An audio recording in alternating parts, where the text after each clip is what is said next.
So Alan, so the people that don't know who you are right now, we got a lot of coaches, but a lot of combat sport enthusiasts here. Just go through a rundown of like how you started, because now IFBB Pro, you work with a lot of high-end clients, and I'll name some few, but go ahead and talk about like how you started in the industry and where you're at now. Yeah, so I started when I was in college. I myself was an athlete. I had an ACL tear. Playing basketball. I got into rehabbing it. That initially got me into wanting to be a physical therapist. So initially was in school at UK to be a physical therapist. I worked as a physical therapy tech for a few years in a hospital. That environment was not like conducive to what I wanted to do, because honestly it was like the most unmotivating environment I've ever seen in my life. Unless you got the occasional athlete that came in, obviously they're driven to get better, improve upon their injury, to get back to whatever activity they were doing. Half the time, though, it was like 90% just normal demographic. And then they were just, it was like complaining all the time. This hurts. Well, I don't want to do this and that. And then I didn't align with a lot of the ways the book taught things, because it didn't make sense from a functional standpoint to me. Not to say everything physical therapy does is wrong by any means. So I needed to get out of that environment. I was part-time personal training in Lexington, Kentucky at the Lexington Athletic Club. Someone's coming to you, obviously, from that perspective. They want to change, they want to improve, so completely different environment. So I pulled out of physical therapy. I mean, knock on wood, like my first like bigger client was Nazi Muhammad. He had played for UK. He was in the NBA at the time, and he lived in Lexington during the off season. And I honestly don't even remember where he got the referral from, but he came to the club and asked if I would, I'd train him literally for free for a couple of weeks to fill me out to see if I did what he enjoyed. Of course. Obviously, to prepare him for the season and stuff. So we developed a great relationship. I coached him for 8 years, the entire time he was in the league, through a championship with the Spurs and all that stuff. Awesome. So obviously, getting him, and then I coached a lot of just athletes. And the beginning of my career was just collegiate athletes, even a lot of high school athletes in all sports, motocross, basketball, football, soccer. Myself, I did, bodybuilding. Like that was my thing after my ACL. That's just what I turned to from an athletics standpoint, because I like competition. Did you play sports before? I played basketball. You played basketball, right? But that's pretty much it. It was basketball. Gotcha. Point guard. Yeah. Point. So that kind of flame went out because I like being competitive. I'm not going to be in the NBA. Let's be honest. So I needed something else to fuel the fire. So I did bodybuilding, and then was getting better at it. I mean, I started competing, it was like 120 pounds. Oh, wow. At 17 years old was my very first competition out of high school. And then, of course, winning that got me hooked, because when you win something, it's like, oh, great, this is awesome, right? And then that career spun off, and then people were noticing that, so I had more physique competitors coming to me. So it like transitioned from athletics into more the physique development community. And then doing one-on-one training is what I did for the first, 10, 15 years of my career. And you're in the gym 50 hours a week, 60, whatever, doing the one-on-one stuff. And then I started getting more lifestyle clients as well. So we had a mixture of pretty much everything at that point. And then, me, after competing for 20 years, finally got my pro card. So that, the rough life of but I mean, it's like, competitor. Check it off the list at that point. I'm not going to be Mr. Olympia by any means. So, I decided only last year that I wanted to stop competing. And that was just last year. Yeah, wow. So that kind of turned my career from that point, because it was just more business focused anyway at that point. And then I got to a point to where I started having issues with clients, like not getting results. And, you do the typical calories in, calories out, expend more energy. For some reason, they're still not losing weight. Or they're not losing fat. Like, it's supposed to be the law of thermodynamics. Like, it should be that simple, and then they get results. And I'm like, what the hell is going on? Like, there's got to be something missing here. So I start diving deeper into hormones and thyroids and, all that part of the functional health equation. And started connecting dots. And then I got other mentors in the field that specialized in this. And then light bulb kind of went off in my head, like, oh, this is why they're not getting results. Like, it's way more than just training and diet. Lifestyle management, stress management, seeing what the hormones are doing during a caloric deficit. Is their body actually ready to do a diet, because dieting is a stress on the body. You have multiple stressors on the body. When they get too high, your body will compensate and downregulate other systems, right? So that kind of came full circle into like where I'm at now, as far as we try to pretty much everything rolled into one. So the functional health, hormones, the nutrition, programming, and we try to get them all to work synergistically with one another, right? And not just looking at something like, here's training, here's diet, here's hormones. They all work off of each other. Okay. So if we can dive deeper, see what's under the hood, and then we can build better plans to keep people results. Because now, honestly, in today's society, it's just go, go, go, go, go. Stress is through the roof for everybody. Most people aren't sleeping well enough. Their guts are messed up. So we have to attack it from a different way than just eat X amount of calories and then train 5 days a week with 6 days a week of cardio and then leave them to their own devices. And people hit these walls and they don't understand. You still have people out there. It's either they don't know or they don't want to market it that way, that they just say it's calories in, calories out. Because it's just across the board. It's as simple as just taking calories away, and then you'll get results. If not, they'll tell the client that they're cheating, almost like calling them a liar to their face. Not that some people don't cheat, obviously, but more often than not, their body just can't handle that stress anymore. And people are spending way too much time in like a caloric deficit than they are on a surplus and feeding their body. And people they diet themselves and overtrain themselves into these states. What I was going to ask you was that you have a lot of female clients too as well. Do you feel like those female clients do that more so than the male clients as far as the calorie deficit? Not more so, but a male's more resilient. Right? What their body can handle from a stress perspective is way more resilient than a female. Really? Because they look at the physiology. That's why the amount of muscle mass is 100% one part of the equation. We primarily run off testosterone as our supporting agent. Females have estrogen, progesterone, and testosterone. And then it's more so estrogen, progesterone that they're dominant in. They need testosterone as well, but not to the level that we do.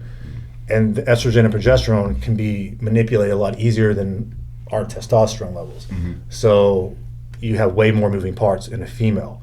And then females as well are like the caregivers, the moms out there, and then even like female athletes, we see those a lot getting into trouble because even from high school into the collegiate, their training is insane. Like the conditioning drills, 6 days a week, 2-hour practices. And the problem with that is it's not so much like maybe they can handle it, but they don't have the food coming in to support that type of activity. And then secondary amenorrhea, like they've lost their cycles, they're getting acne and stuff and all this stuff. And you go to a doctor and their solution is put them on birth control. Oh, you have acne, let's just put you on birth control. And that's actually setting them up for something really bad down the road too. Because they're putting Band-Aids on a symptom. Of course. Instead of dealing with lifestyle, eat some food, like a lot of nutrients and carbs and all that stuff, and they're not. And we see that tenfold with females, 100% more than guys. Guys, we get them and they have plenty of issues as well. They're just easier to fix than a female. Gotcha. You talked about functional health. Now, what exactly does that entail? So functional health is looking at the entire picture. Gotcha. So we look at the internal systems, but how does training, nutrition, lifestyle affect that, right? How does that affect your hormones? How does that affect your gut? Because how your gut works, how your hormones work, how balanced they are affects the outcome from the training, from the nutrition, the digestion. So you can't look at one without the other, and that's the missing component. So we say functional because it's integrated together. Health with the functional part of the training and the diet and all that, and the lifestyle. So when we say functional health, that's like we call ourselves a functional health coach because we do them all and not just look at just a coach. Which I used to be just a coach, and there's nothing wrong with being just a coach. The problem is a lot of coaches are trying to like be all end all when they don't have.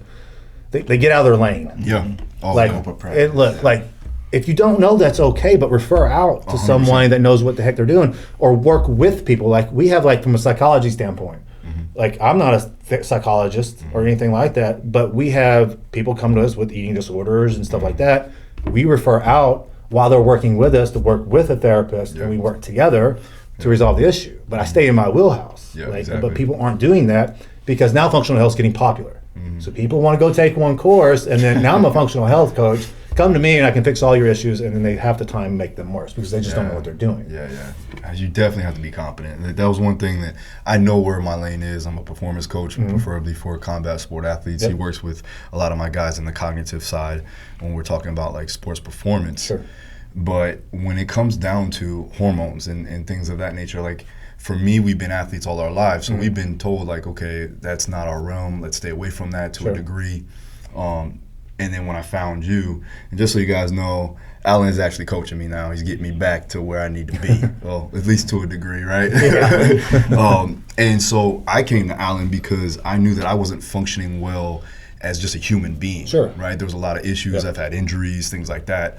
So when an athlete, like someone like myself, comes to you, what is the most common themes that you see with individuals like myself, let's say coming off of an injury or has been an athlete all his life that is now trying to just get back to health? They probably self-sabotage themselves more than anything, because with the athlete mindset, you're a coach as well, but you're approaching yourself as an athlete and not as, you're not thinking of yourself as like you're coaching yourself. So it's very easy to justify, I want to keep training if you have an injury or whatever, because we still want to be an athlete and get in the gym and do what we love to do, but your body is not in a place from an internal perspective to handle that.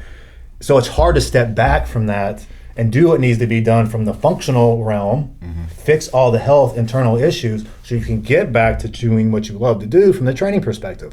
And we keep digging ourselves into these holes. Trust me, I've done that to myself many times. And if you have that unbiased eye, like you come into me, I'm going to tell you what you need to do, not what you want to do. I'm not going to be a yes man, and I do that with any of the regular clients. High profile doesn't matter, because my job is not to cater to being a cheerleader or anything like that. You need to do this, but I explain why you're doing it, give you context behind it, not just because I'm a coach and I'm telling you to do it, just do it. Because if you understand why you're doing it, then adherence, application is going to be that much better, right?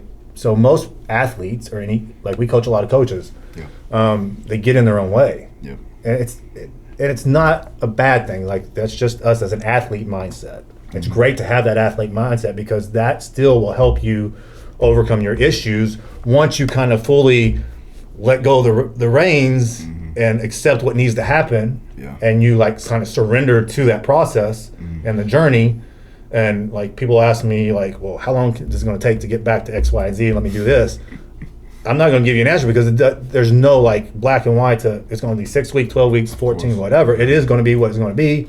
Because what we're trying to do is we're trying to coax and work with the body to get back there and not force it. And everybody's trying to force the body to try to do something, and then that just digs you into a hole. And you take 2 steps backwards and 1 step, and you're just always going backwards. So it's hard from a mental perspective to like, damn, I can't train the way I love to train. Like, not that you still won't be active in doing something, obviously, but to what degree depends on what we find under the hood. Like, what is the issues? What are the main like things that you look for? You obviously look at a lot of blood work, right? You looked at Maureen's blood work just coming in here. By the way, we owe you some money for that. So like when you're looking at that, because I was watching you kind of basically not diagnose, but at least go through it, dissect it in a sense. What are you actually looking at first from a female, then from a male's perspective? Well, first I'm looking at their CBC and their CMP, which is a complete blood count, complete metabolic panel. So those are your baselines, right? So are all those markers in a good place? Now, it doesn't mean they're not going to have little high marks here and there, like something like liver enzymes or CRP, which is inflammation markers. You got to get more context than just seeing a high marker, because like with inflammation, if they train 2 days prior or 3, that's going to be off. Liver enzymes are going to be elevated just from a training perspective. That's not bad. So like from a blood work, like I will always tell people, if they can, it's not always possible, like don't train for 4 days before you get it if you want true markers. If you did, that's okay, just tell me and I know why these are elevated. Now elevated being like 10 points over, not like 50 to 100, that's a red flag.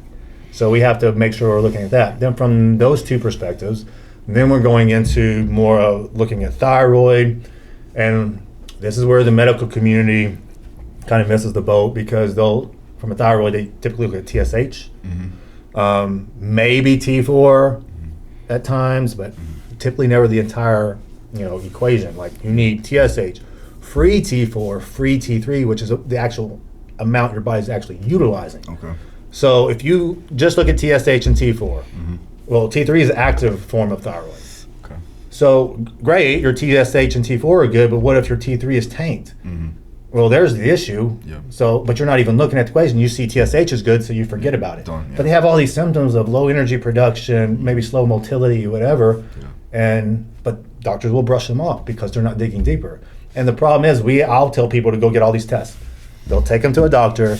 You don't need these tests. That's exactly what a lot of them will say. Yeah. You don't need this test, which to me is the most ridiculous thing to hear, because it's your body, it's your health. You should be able to get tested wherever the hell you want tested. It ain't coming out of their pocket. Unfortunately, with some doctors, not all by any means, it's almost like an ego thing, because they didn't catch it, or they didn't think to tell you to do that. Like, they don't want to be told what to do for you. Yeah.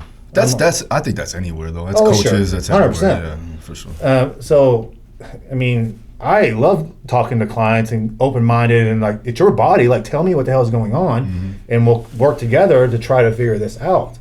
Because if you don't work together and build that relationship, it's going to be hard for both of you to get the equation. So, we go to thyroid, then we go to obviously sex hormones from there. From a male perspective, estrogen, but we want to look at estradiol and estriol. And then from a female perspective, obviously you want to see primary estradiol, because that's what they typically run off in their fertile years. Progesterone, this also needs to be done during a luteal phase of their cycle to make sure we're seeing accurate ratios of these two hormones, because they flux during their cycles. So once we get all of that, luteal phase. So your menstrual cycle. So you have the follicular phase, which is like the beginning of the cycle. So when the first day of bleed. Gotcha. Up to 12, 13, and then you get into your luteal phase after ovulation. Now, does that depend upon the age of the Sure, because you could have menopause. Right. So someone's perimenopause or menopause. At that point, their body will no longer produce estrogen and progesterone, right, to any degree that's going to be supportive. That's where typically HRT will come into the picture.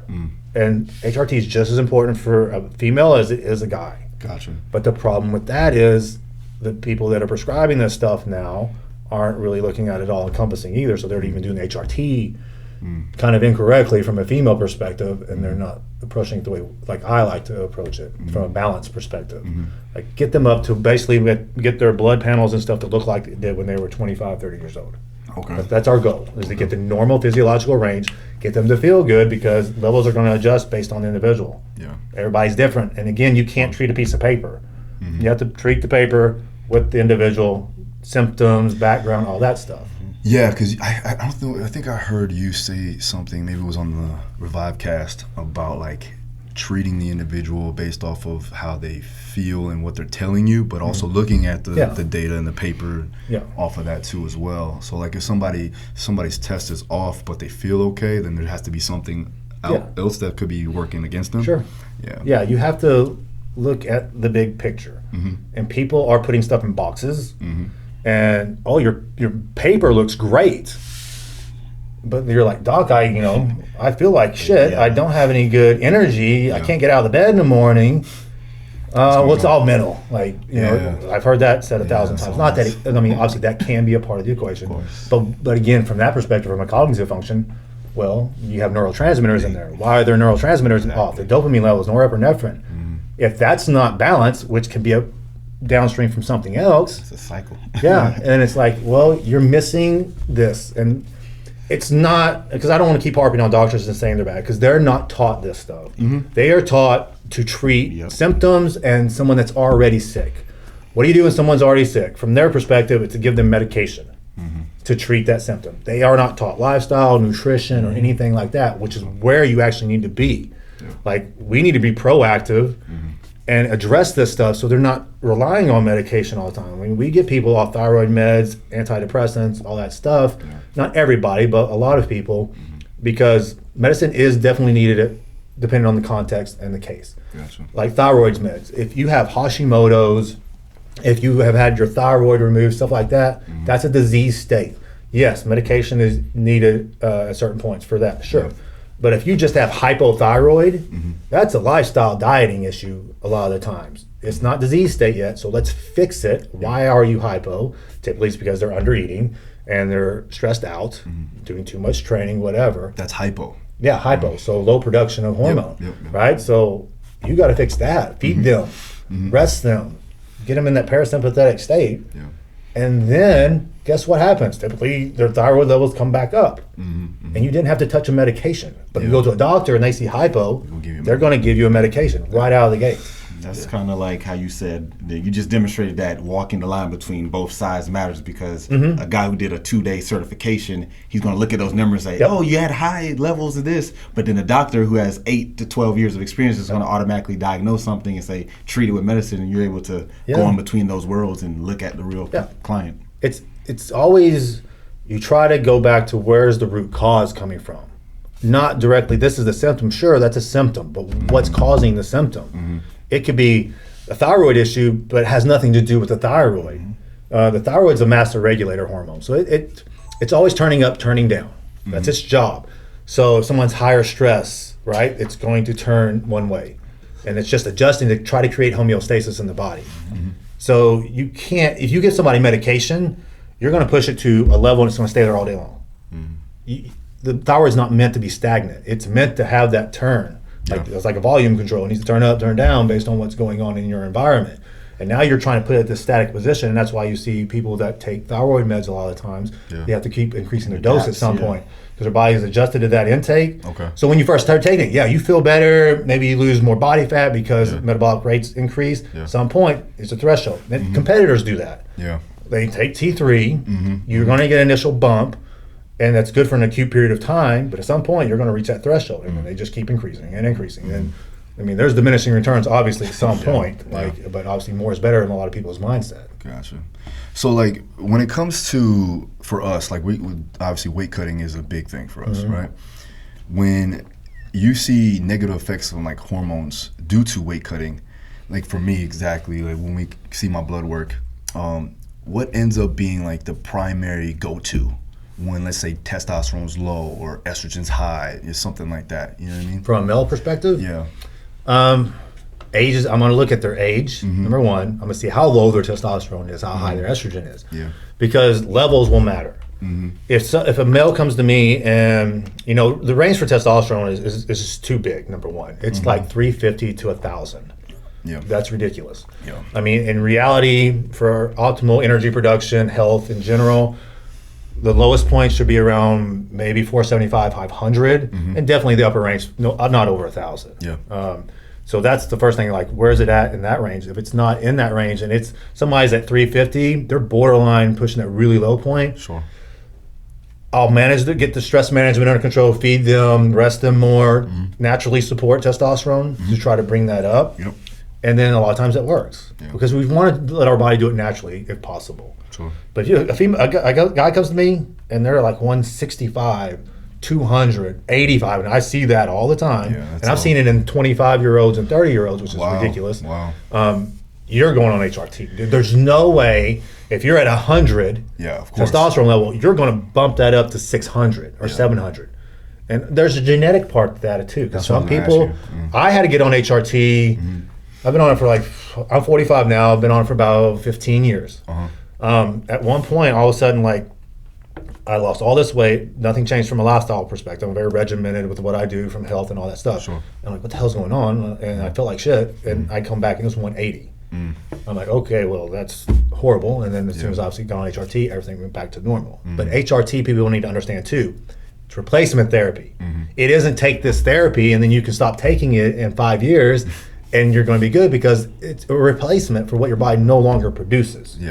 So if you go that route, understand that that's pretty much a lifelong thing. And there's nothing wrong with that, but a lot of people don't even understand that part. Because even the females that come to us and they'll be like, well, how long do I have to take this? And I'm like, this is replacement therapy. Your body doesn't produce this anymore. Now, that being said, a female can take HRT like to get their cycle back, like with amenorrhea or whatever, and we can taper them off. Because they're primary, we just got their estrogen, progesterone back to normal, and stuff like that. So in that case, we can pull them off. And like from a guy perspective, if like it's a fertile thing, like they want to have kids, and taking HRT doesn't mean you can't have kids. I don't know why that's still around. You can still do fertile protocols using HCG and whatnot to stimulate the production of sperm.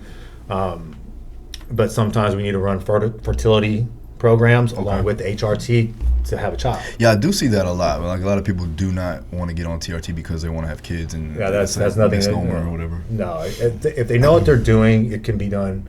It's just like we have females come with fertility issues, right? And then they do in vitro and all that stuff, which is tens of thousands of dollars to do that kind of stuff to try to have kids, and they still can't have kids. And like one of my mentors and stuff like went the holistic route and addressing things the way we address them from a entire body, lifestyle, everything, and not just medication, and they had kids, not doing in vitro after they spent all that money. But again, that's what the medical field is taught to do. Yeah. It's not necessarily their fault, that's just what they've learned. Are they you think that the medical field, and I'm not trying to put words in your mouth, but like they're more of a Band-Aid as opposed to trying to fix the root cause all the time? Their system's reactive. So again, they're going to come to you, they have this health issue, high cholesterol, whatever, they're going to give you medication to fix that issue. Yeah. They are not educated from nutrition, lifestyle, and all that stuff. Yeah. Stress management, they don't know that. Yeah. But the problem is too, I mean, it's okay if you don't know that, but they need to know to refer out and tell them that they need to fix that stuff, and not just this medication is going to resolve your issues, because you got these issues because of your lifestyle, nutrition, and all that stuff. So it's not going to be fixed by medication, and a lot of medications have side effects. So longevity with that is not typically the best thing in the world. I mean, I have had people come to me with 10 to 12 medications, and I'll do like a drug decision tree, meaning that I'll put what I think I can pull them off of initially from the acute period, and then another stage, and there's some that I'm just going to have to leave in because that's just where their health is, like morbid obesity, or if they have maybe had stents put in or whatever, these have to stay in. I've had people come to me with put on like 5 different glucose agents, meaning metformin, glimepiride, taking insulin. I'm like, you're taking all this stuff to fix their insulin issues. You're actually doing the reverse. You're actually causing issues because of the way it works on the liver and all these systems. And it's like, are they going to be dependent upon that now? Yeah, but the problem is they come to us and their blood sugars are still 140. Yeah. So I'm like, you're taking 4 medications and your blood sugar is 140. That's like a red flag. That shouldn't be happening. Maybe 1 and you should be able to get these. Because I have people that are type 1 diabetics. They have like an insulin pump and whatever. One female came to us and she's 170, 180. And this is with insulin. Yeah. And her doctor thinks that's okay. And that, to me, that's a huge red flag, even if they are type 1 diabetic. So we do all the stress management, the lifestyle, proper supplementation, nutrient, and then I think it was like 6 to 8 weeks. And now her blood sugars are 80, 75. She's a type 1 diabetic. Doing it right. And like her insulin pump broke one time on vacation, and typically somebody in that scenario, it's really bad, obviously, because they're dependent on it. Yeah. But she was able to handle it for 24 hours until she actually got the replacement without getting off kilter and like health going to crap. Yeah. But it's an entire picture. It's not like just the training or just this. You have to put it all together, and you have to teach the clients to manage this. Life's never going to be perfect. You're never going to be able to get rid of all your stress. So what can I do to mitigate this? Because we'll all go through phases where stress is just high from the stuff we got to do with work and late nights and long work hours. That's normal. We try to mitigate the effects on the body as much as we can. Like I just went through a whole stint of a month of just travel. And I just got back. That's why I just got my blood work done. I'm doing a reset phase right now for my gut and my health because of the stressors that was brought on me because of the long days and the time zone shifts and all that stuff. It's fine. That was an acute period of time. Now I'm going to get things back on point, get my health, and go back to where you are.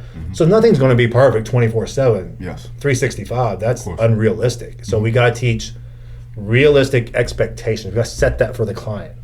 Because if we don't, they could feel like a failure, right? Like our goal is to get healthy, this and this, but if they ate off planned one meal, oh my God, I've like ruined my physique, I'm dead, or like they're afraid to eat at a birthday, they're afraid to eat at an anniversary or Christmas or things. Enjoy your life. Dude, like. You know what, I see that mostly with physique competitors and MMA fighters. More so like any combat sport, but mostly MMA fighters. Really? They're just, it's the same thing. It's like if one thing's off, they feel like they messed up their entire camp. And like you're like, no man, we can get back to where we need to be. There's gonna be bumps around the road. Like and you got to make sure that as a coach, you can keep them on point, keep them mentally there, because confidence is key. Oh, sure. Very high. I could probably attest to the physique competitors, but for me, like looking at fighters, if they're not confident going into a fight, it's a bad news. It's bad news for everybody. Confidence, the mental aspect. That's interesting you said, because I would never have thought that. I can see where you're coming from. But definitely from a fighting perspective, the confidence, it's important in all sports, obviously. But like in that, like I could see like that can make or break you, like for sure, night and day, because obviously if you're not confident in what you're doing, like you're going into a fight or whatever event you're doing, that's going to spike cortisol levels. You're sympathetic, your anxiety is going to go up. For sure. Guess what happens when that stuff gets up? Your recovery systems start down regulating, and now you can't recover well. And now, stuff starts trickling down. It's like a domino effect. Well, even from a performance standpoint, inside of the fight, if they're not confident, then anxiety goes up, their adrenaline is peaked, and now a minute into the fight, they're gassed out. They're tanked. But they're in shape from the numbers, but they're just not confident in themselves, so that's what happens. Yeah, because like when you spike cortisol, you're liberating fuel. So you're just constantly dumping all your fuel out. So you're depleting your body twice as fast because you're so anxious and just so over, like, oh my God, like what's going on? And that's why energy runs out, because now you're just depleting all your stores instead of it just being naturally depleted because you're active. Yeah, sure. Right? You're adding the activity, and now you're adding that stress on top of that activity. Now you're going to get tanked twice as fast, even though like you did everything right up until that event. Now you're just completely tanked because of that. And I don't think a lot of people understand that. They're backstage for a little minute before the actual name gets called to actually fight. So think about being that how long, give or take, they're back there before they actually get called out. Well, where you're at in the fight card, but you get about 30 minutes to kind of warm up, and then that's when it really sets in. It's like, okay, and then you know where you're at on the card, so like it comes up, and then you got 5 minutes, you got 10 minutes, and then that can turn something on really quick. Anxiety starts to and it's okay that adrenaline starts. We want adrenaline to increase because that's preparing you for the fight or flight, right? So that fight or flight part of the equation. I want to ask you this, because in times and I get this with some of my guys too, because they say the same thing. Is like I almost fell asleep most of the times back in the locker room, like being as calm as possible.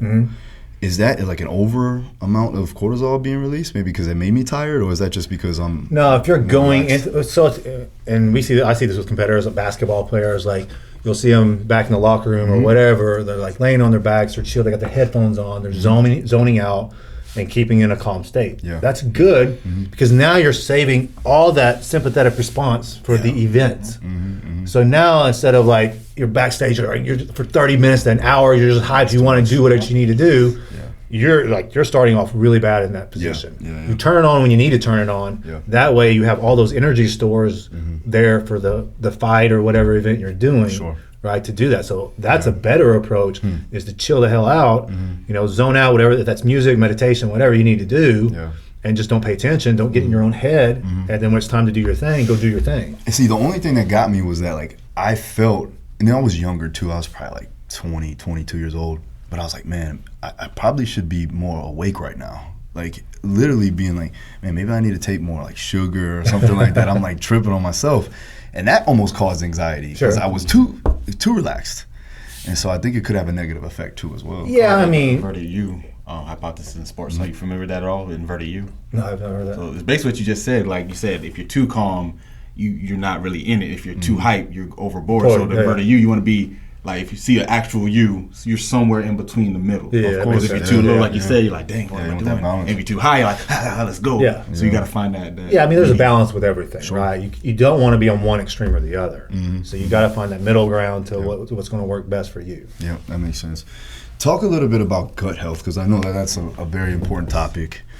People really don't know what that entails, as far as nutrients, as far as probiotics, things like that. So where do you place that inside of your training and all of the things that you do with your athletes and clients? Well, from a gut perspective, so the gut's interconnected with all of our systems, right? It's like they call it your second brain.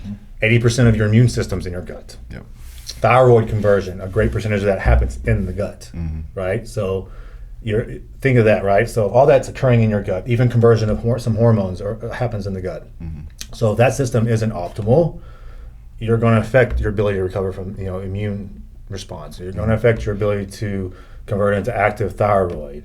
So from a recovery standpoint, it's good because also being able to break down nutrients properly, assimilate them, and then absorb them into your system to be used what we need to be used for. And it's still pretty much everything can go back to stressors, right? So that's like the top of the pyramid. That's like the silent killer of everybody is stress. Okay. But people, they live these lives, and to them, that's their normal. Doesn't mean it's optimal. That's just what they're used to. So they don't think they're stressed. So like when we do assessments, I don't just say, are you stressed? Because a lot of people just say, no, I'm fine. This is just my life. Yeah. That's why we get data biomarkers and we dig deeper with different questions, and then you can actually find out what the heck is going on with them. So from the gut perspective, if that's not working properly, you've already, a lot of times, so for, like say if hormones are imbalanced and you have gut issues, the gut actually has to be fixed before the hormones. Because if not, you got to do things in order. Yeah. Because if you address these hormone issues with the gut still off, you're still going to have all these issues with the hormones that you did bring up. You're still this uphill battle, and they'll get depleted again at some point, or they're downregulate. And from a gut issue, it's, the simple symptoms are bloating and gas are probably two most common ones. Then there's constipation, obviously diarrhea being the other end. And like what we call intestinal permeability, or some people call it leaky gut. SIBO. You have things like H. pylori, candida, or just overgrowth of bacteria. And that too is like when someone has these symptoms of bloating and gas all the time, right? What's on the market that people are going to take that's normal?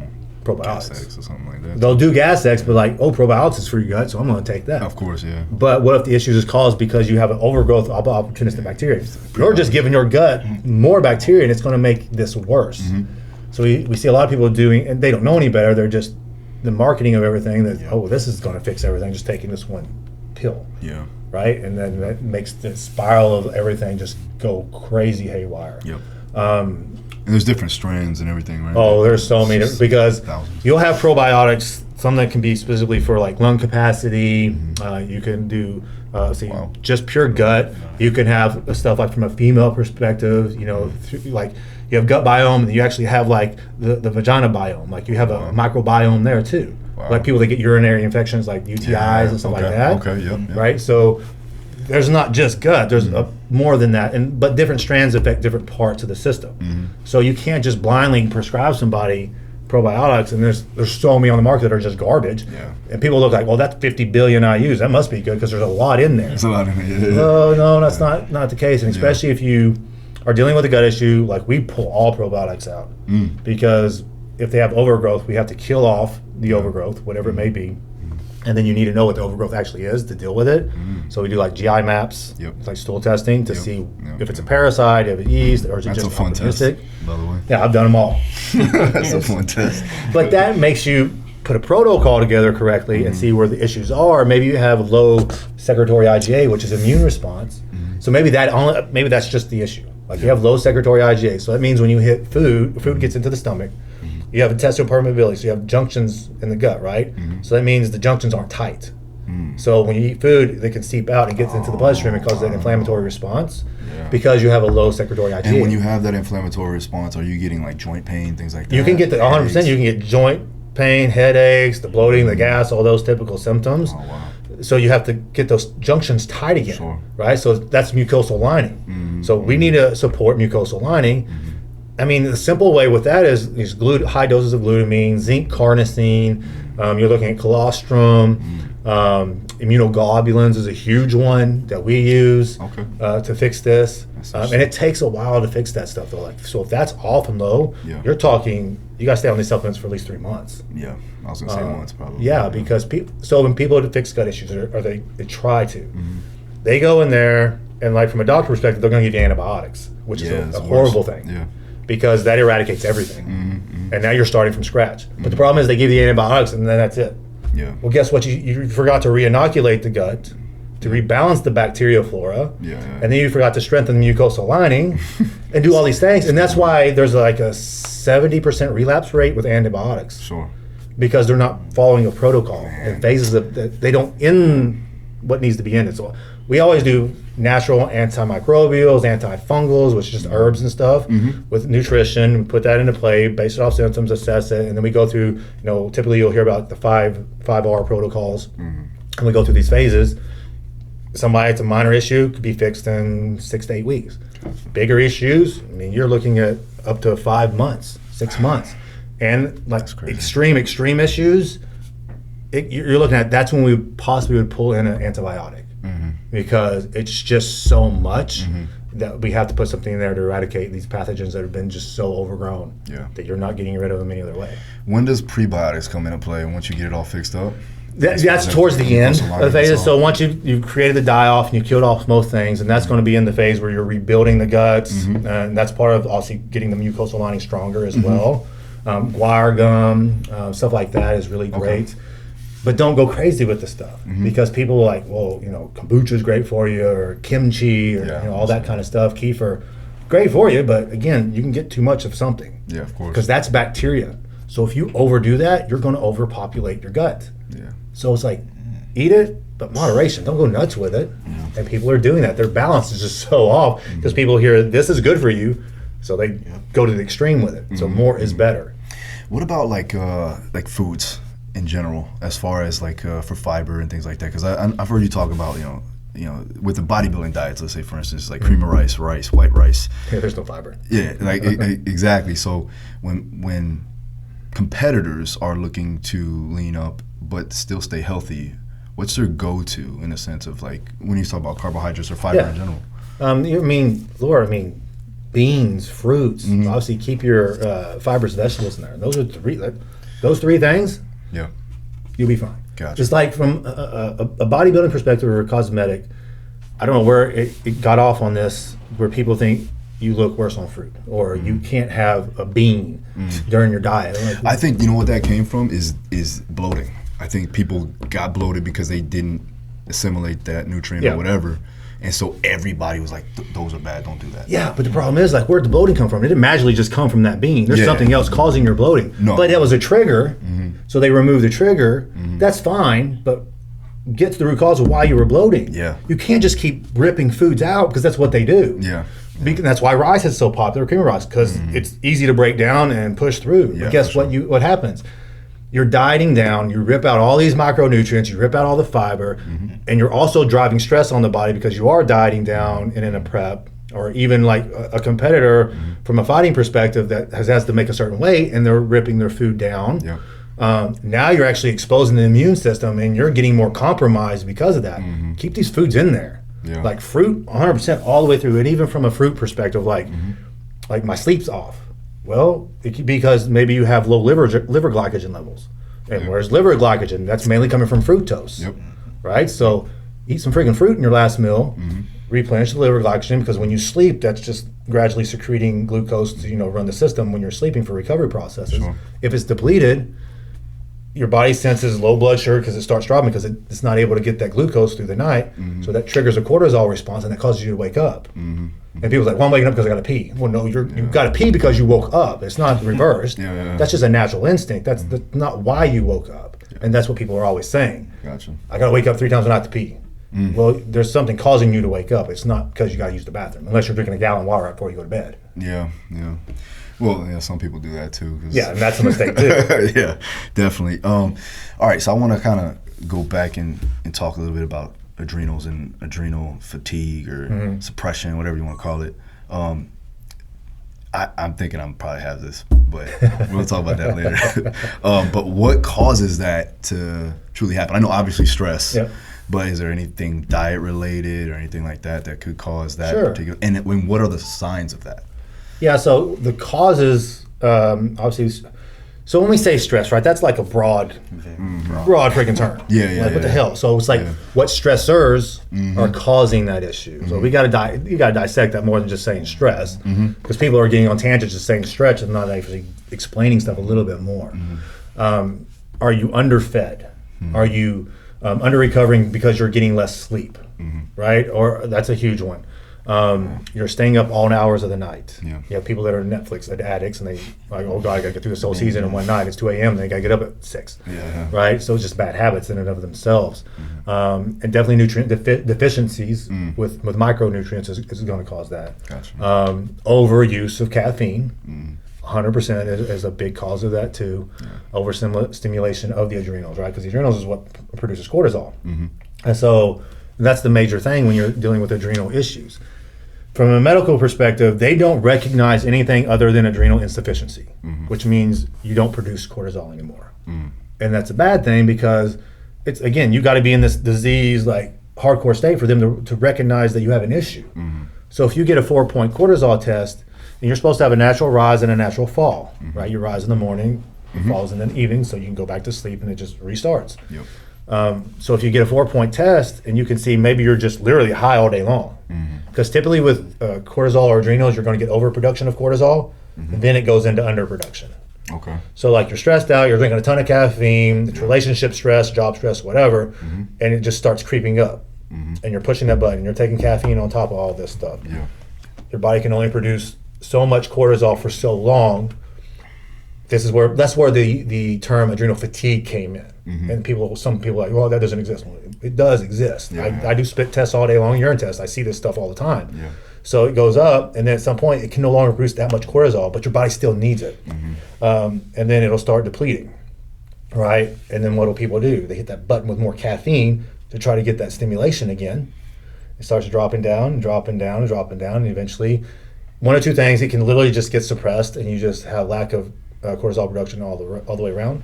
Or you can flip the rhythm to where you're getting low in the morning and then high in the nighttime. So it's like the initial symptoms is going to be you're kind of like tired and wired at the same time. You're tired, but you just like go. You can go. Okay. That's one indicator. Another one's going to be getting up in the morning. You can't get going. It's like, oh damn, it's 2 hours in. I need my coffee now because I just can't wake up. You know, it should take you 15 minutes to get going. Once you're out of bed and moving, you should be good.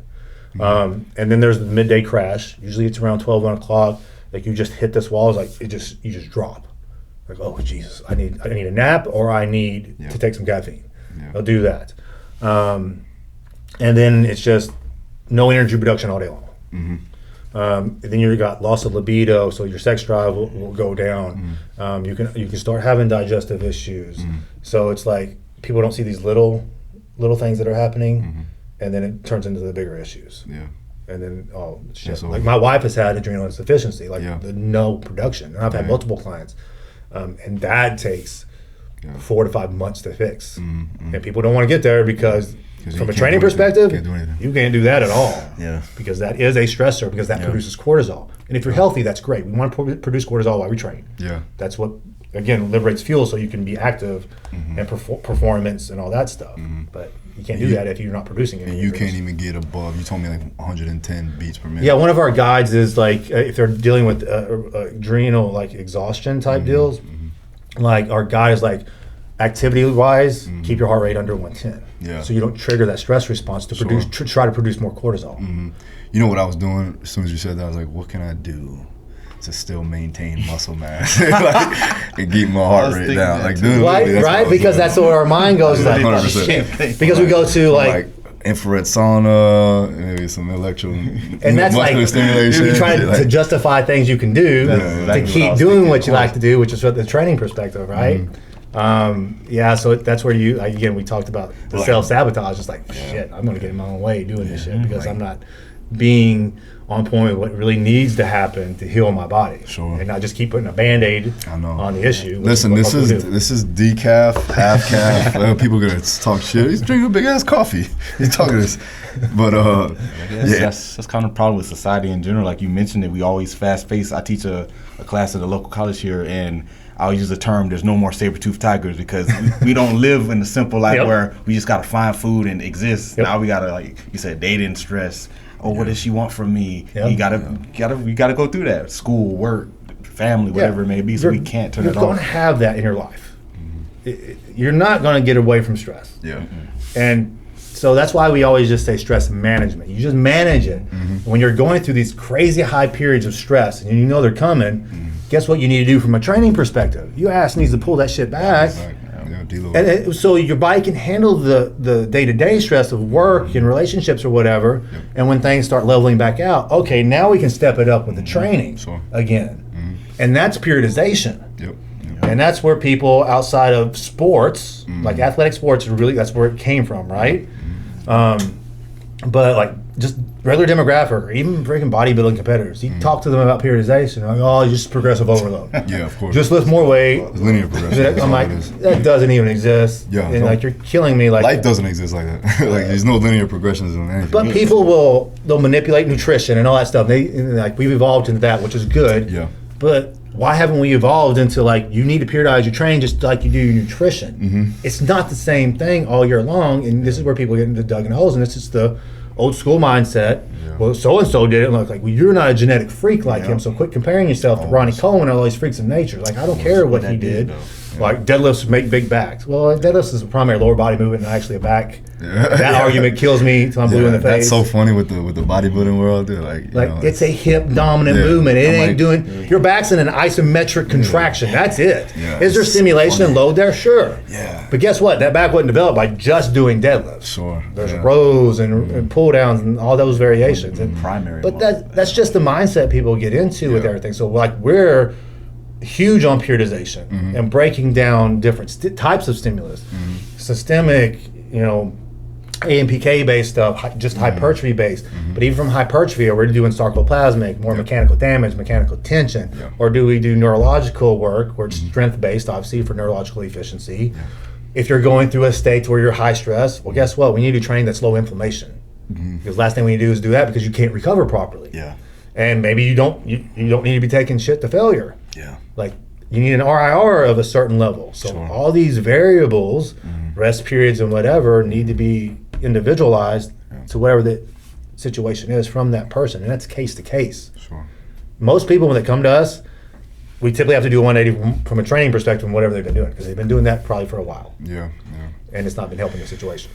Yeah, I want to kind of talk a little bit, because you're also really knowledgeable in biomechanics, right? And so who are some of the guys that you learned from first off? I know Chasm has been... Yeah, I mean, like, back in the day, it started with, Paul Quinn and all those guys, and, they were innovators. But it's like at any point, like, stuff that Paul Quinn did started like this stuff, and I learned a great deal from him, but we've evolved. Yeah. Like, a lot of stuff he did was wrong. Yeah. But we didn't know that, and at the time it was much better than what was done before. Sure. Periodization models and all this stuff. Like, he was big on the meat nut thing for breakfast. Like, you got to do this and earn your carbs, which to a degree I agree with. But like, meat nut breakfast for everybody, that's crazy. Yeah. But like Paul Quinn, I would say, I did RTS courses and stuff like that. It wasn't until I met with Cass. Because he's a big Paul Quinn guy too. Yeah. Right. He started diving in deeper, because that's just his passion. Period. It's just biomechanics and the human movement and stuff. And Chasm Hansen, his name. Yeah. N1 Education. Gotcha. N1 Education. That's right. So he, was a big part of where I am now, as far as dissecting movements down to a greater degree, to maybe a bias of muscle tissue, stuff that we, like lat pull downs, right? People think because it's a lat pull down machine that's your lats working. No, it doesn't work that. It's not that simple.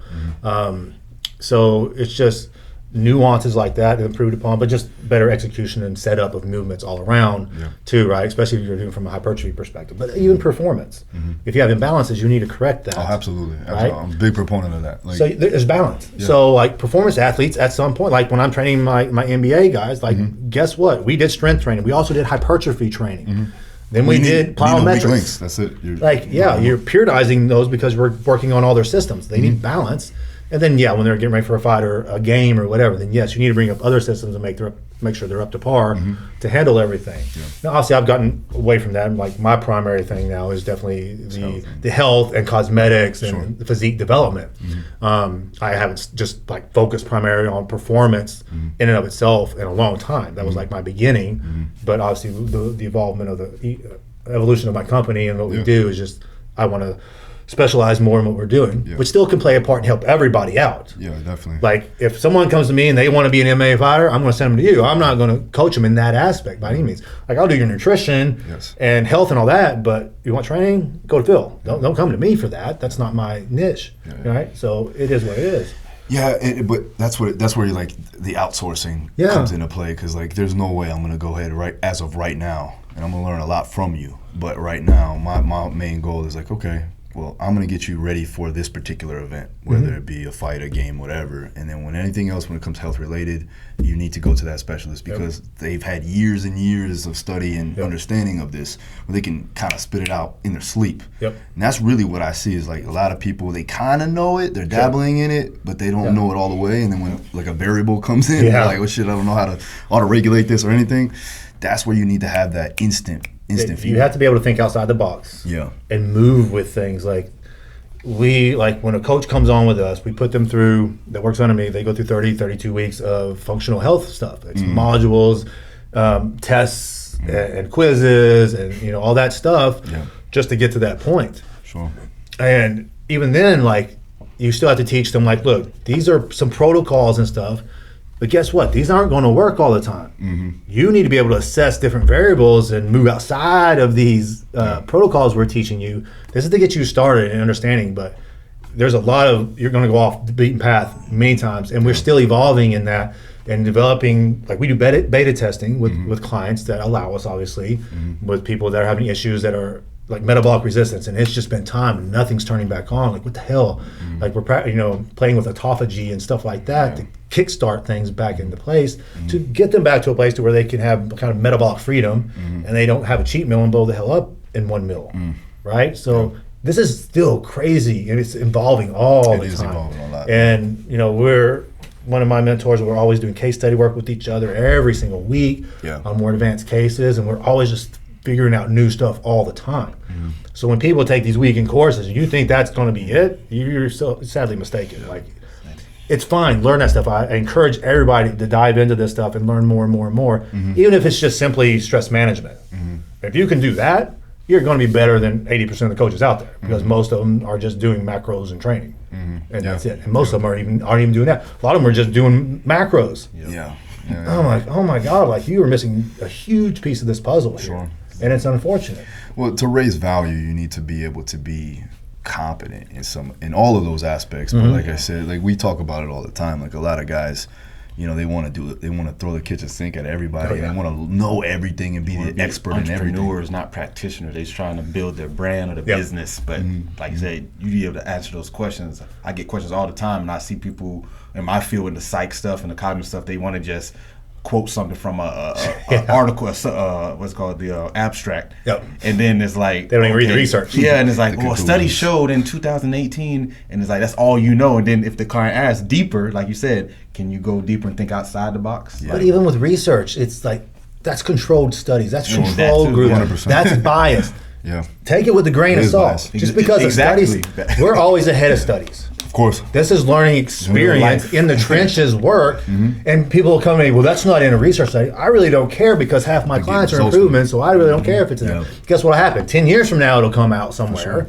But I'm not going to wait 10 years for research to tell me to do something. It's working. I have educated guesses, and I have a thought process of why something works. We put it into play. Sometimes it doesn't work. That's okay. We move past it. That's a variable we checked off. I've done a lot of things wrong coming up in the industry, 100%. But you have to make those mistakes to become a better practitioner, a better coach. Absolutely. And if you're not willing to make mistakes and learn from them, and if you don't learn from them especially, you're not going to be a good coach. And you're not going to last in this industry very, very long. Yeah, no, for sure. And obviously, you've had tremendous success. We see your car outside, too, by the way. Don't act like we didn't see that. And I went to his house, too. That shit's nice, too, as well. And we also live next to each other. Which yes, I didn't know that. Yeah, that was cool. Because usually I live far, far away from everybody I know. So this is good. So I'll be knocking at his door a lot. Don't worry, I won't like stalk you. Let's talk a little bit about your coaching. Who are you, actually, do you mind telling them who you coach? I can spit some of the names off. I mean, the most popular one, people is going to know Shaq, right? I mean, nobody in the world that doesn't know him. I'll actually be going to his house again on Monday to train for the week. But he's probably the biggest name. And there's a lot of actors, actresses. We were just in LA meeting them, because obviously it's online work, so we can only do it we can't be with them every day. Sure. Like Michelle, who's the host of Entertainment Tonight. Oh, nice. Cameron Matheson, who's on tons of movies. Laura Wright. And there's some of them that's NDAs and you can't say stuff. For sure, right? I was in Saudi Arabia for a client. That's literally all I can say on that end publicly. And people will ask me when I post that stuff, like, how'd you get those clients? They think it's a marketing or this and that. Literally all of those were referrals from somebody. They had nothing to do. They didn't see my social media and think that's where I got them from. Now, when they hear who I am and they're referred, they go to my social media and then they're like scrolling and researching, like, does he know what he's talking about? Because that's what society does now. Who's this person? Let's go to Instagram. Let me see what they put out. How much followers? Right? It's like, is it good information? Whatever. But it's a referral thing. So that's the thing with a coach. Like, you have business coaches now. So they teach you how to get all these clients, but they don't even know how to get results with those clients. And then in a year or two, they get burnt out because they get all of these clients and they can't maintain that. Because number one, they can't get all the results they want to get with them. Sure. And they're just overwhelmed because they also don't have systems in place to deal with that amount of clients. It's like, look, there's nothing wrong with business coaching. It needs to be done at some point in time. But you need to start by just working with clients, putting everything into the clients that you have, get results from those clients. That word of mouth will come around. Like I started when there was internet just started when I started coaching. That's a long time ago. Dial up and right? The dial like it's 10 minutes to get something to turn on. I thought that was the fastest thing in the world. Now I'm 5 seconds, like pissed off if something doesn't go through. How you get spoiled, right? So spoiled around here, like, man. Damn it, what is wrong with it? I remember those days. Metaverse is coming. No cell phones. Like my cell phone was the big ass thing. There was no pictures, and like when we were doing client work then, like from a visual standpoint, it was like mailing pictures. Like actual mail. Oh man. Or you're driving like really long distances to see clients and whatever. And that's probably crazy with the physique because you gotta every morning, isn't it? Like morning pictures. When it's like for a competition, like when we're in the final stages. Yeah, it's crazy. So like in like the amount of information that's available now. Like I had to actually go to a damn library or I didn't have the internet. I had to go read books. Do they still have libraries? Right? Nobody goes to them though. So people have no idea how good they have it right now to learn. Now the also problem is ciphering through all the information because there's a lot of bullshit out there and people don't know the difference between good and bad. So like from a coaching perspective, like physique transformation, you see before and after pictures, and that's all that's posted. And I can tell you right, if a coach, if that's all they post, you better run or you need to contact those clients because what happened after the after picture. A lot of times they go back to even worse to what the before picture was. Where's their health? All this stuff, but they're just basing it off visual. Sure. And that's unfortunate. Like that's just all you see is these before and after, before and after, before and after. There's no context. There's not that everybody needs to be an educator, but you got to give something else. Like, why should I come to you? Why should I work with you? Ask the clients, dig deeper, ask questions. Like, don't just go on somebody based because they're just famous either. Like I train Shaq, big deal. I've been a coach for 25 years. I'm just helping Shaq do what I've helped other people do. Sure. There's no difference. I mean, I don't treat him differently than I treat anybody else. And people see that too. Like, you're these popular people or high end that you're giving them more time or treating them special as opposed to your people that aren't high profile. And that's not, that does happen, don't get me wrong. But that's nothing I ever want to happen to myself. It just that's requires, but it requires because they're always doing something that they need to be on point with. It's a different animal, of course, because they need special treatment in the sense that their life is so much different than a normal 9-to-5er or a bodybuilder or whatever. A lot of people have no idea the behind the scenes of all this stuff. It's insane. Right, so the stuff they got to deal with, and what we have to do as coaches to work as best as we can for their plan and stuff that we're doing with them. It's just always moving. Sure. And you just do the best that you can, and it's never going to be perfect. Right, and at the end of the day, as long as they are improving somewhere, you're doing your job, and you're keeping their health on point. You're doing those little things. And a lot of it comes from, and it helps their mentality. Oh, sure. A lot of times we're like, same thing with me, working with like Timbaland and Kevin, and they love the fact of them just getting after it. Sure. Obviously we have to take care of all the other things that go on aside with that. and keeping them on point and having somebody that's not going to be a yes man around them is more important than anything. Yeah. You know, because they have a lot of those. Yeah, sure. Yeah, you can do that. Oh, yeah, you can eat that. You can. No. I'm sorry. Like, no, put that shit away. You can't eat that. You don't need to be eating that. That's they respect that, and that's why they're with you, and that's why they'll continue to be with you, because they want to hear the bullshit, because they hear that all the time. Nah, for sure. Talk a bit about your mentorship program and the coaches that you have and stuff like that. Yeah, so I have a team of 4 coaches under me currently, and we have. What we do too is we also keep others kind of in the pipeline, like where they're still doing like our education component. Like we have currently two doing the education component.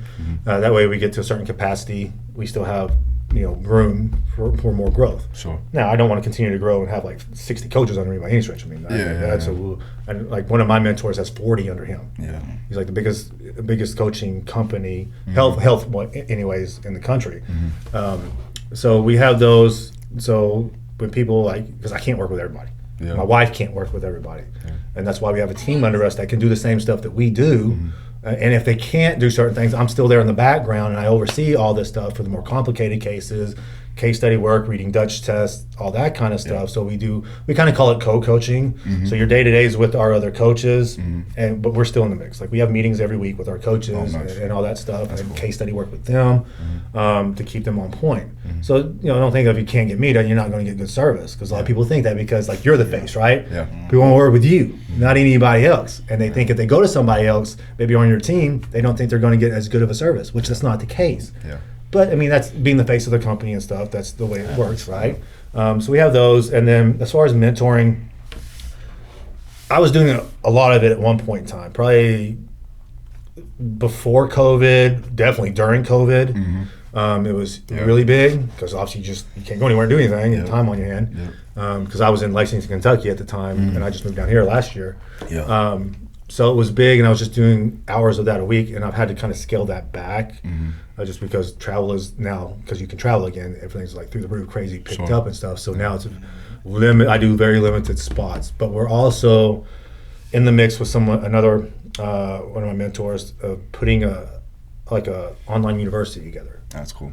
So people will have that to go to for the mentoring part. It'll be like going to school again, but it's specific. Yeah. It's functional health, it's programming and all that stuff for that. That should be out in a few months, give or take. Cool. It's because, but I still, that's that setting. And a lot of people still like one-on-one mentoring, because obviously it's just a different animal, because it's very specific to the individual, their knowledge base and what they want to learn. So we still do that. It's just on a very limited basis. Gotcha. Right. Yeah. Well, thank you. Hopefully I'm in there. But yeah, so what time is it? All right, we could talk for like another hour and a half, but I'm not going to do that.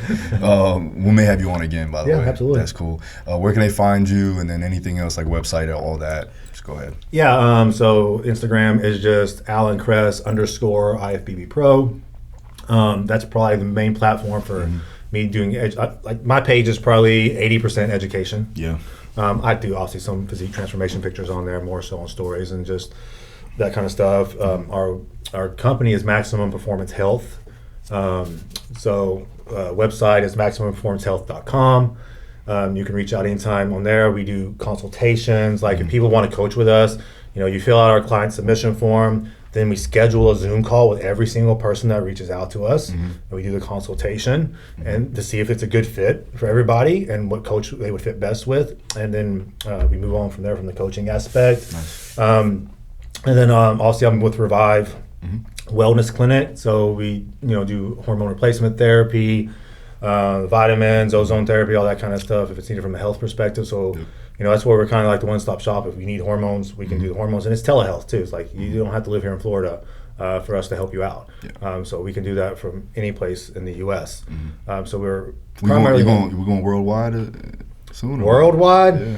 Dom's going all over the U.S. first. But Dom wants like his own airline. Oh, he wants to take over the world. He wants to take over the world. We're gonna get Dom on one day. Yeah, he's an entrepreneur. Like that's all he does. I mean, look, there'll be 6 here in Florida. Yeah. There should be 20 by the end of the year, give or take. I mean, they're finally out as far west. They're supposed to be opening one in Vegas, hopefully California. There's one in Texas. Yeah. So yeah, I mean, they're definitely growing. coming about, and it's funny because it's never been marketed.